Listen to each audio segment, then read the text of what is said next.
Hi everyone, this is Esteban Baez and I'm here to talk about direct mail. Okay, first, the reason why I use direct mail is because I'm a real estate investor.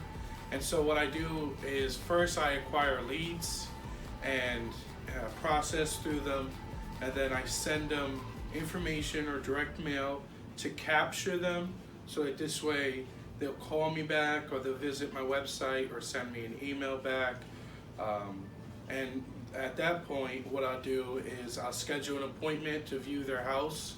I know the whole COVID's going on right now, so that's making things difficult, but what I originally want to do is go ahead and make an appointment to schedule their house. If they say today, well, if I can be there, I'm going to be there. And I'm going there with my contracts, you know what I'm saying, like Bill DeBall, and I'm going there expecting before I leave there to get them to sign that contract. I want them to sign the contract.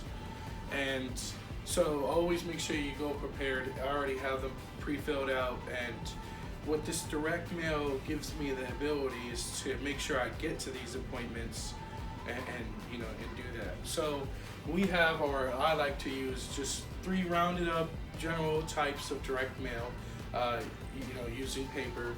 We have, first starting off, the postcard, which is personal, very personal. And why I say that, using PropStream or Deal Machine, you can go ahead and drive around your neighborhood or your city or your county and take pictures of houses that you feel that you would be interested into. So if you're just starting off as an investor, you're going to the D, maybe F, graded neighborhoods, some may call it the ghetto, and take a picture of those houses.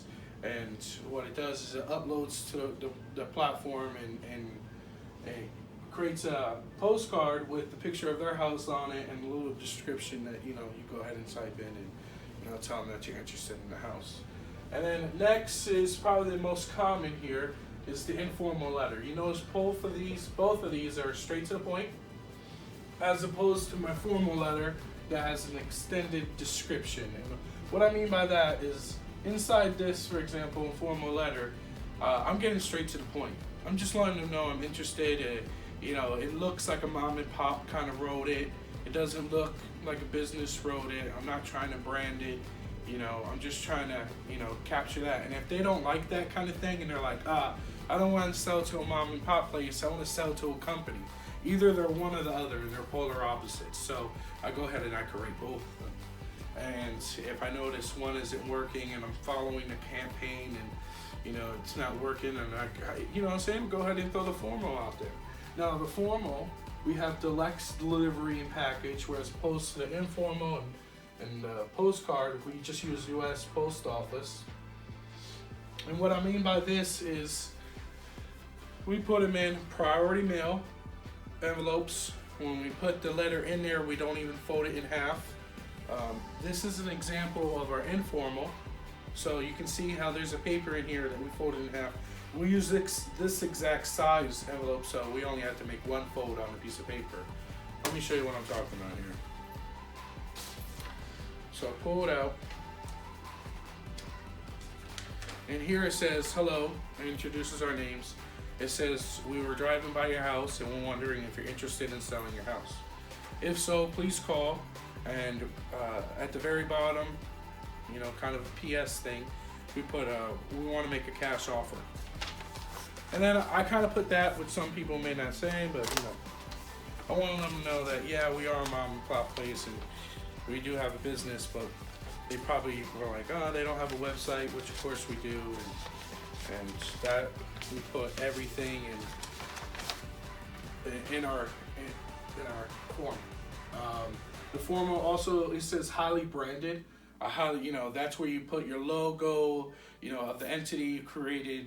You just, if a Fortune 500 company was sending you a piece of paper, what do you expect it to see? Now, us as investors, we're trying to duplicate that the best way with elegance and luxury.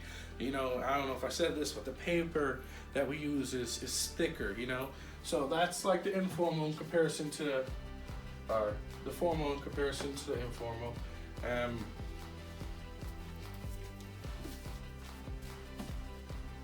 This is This is the batch I'm about to put out. They all got names and addresses on them. And I got a couple back here that I already filled out the paper, already wrote it, and I'm just, fixing to put the address on there. Go ahead and send it out. These are very selected individuals. They're not just anybody. The process in finding my leads and finding out which people deserve this letter is quite high. I'm not just doing anybody. Now, it looks like it's a lot, but that's because I'm sitting here, I'm getting down, and I'm getting busy. You know what I'm saying? Because you gotta be focused. If this is what you really want, nothing comes easy. And I just want to go ahead and leave you guys with that. All right. Well, bye. Alright, I got some new leads, our future leads here. Okay. Go ahead and mail those out.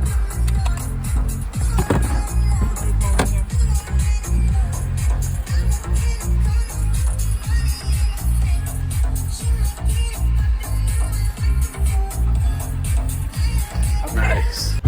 Here, Esteban reporting from the motorcycle. And I'm gonna send out some letters. You see it here. Addressed, labeled. You know what it is. DE Pinnacle Investors. Just out here trying to do a thing. There we go. They out. Business done. Roof.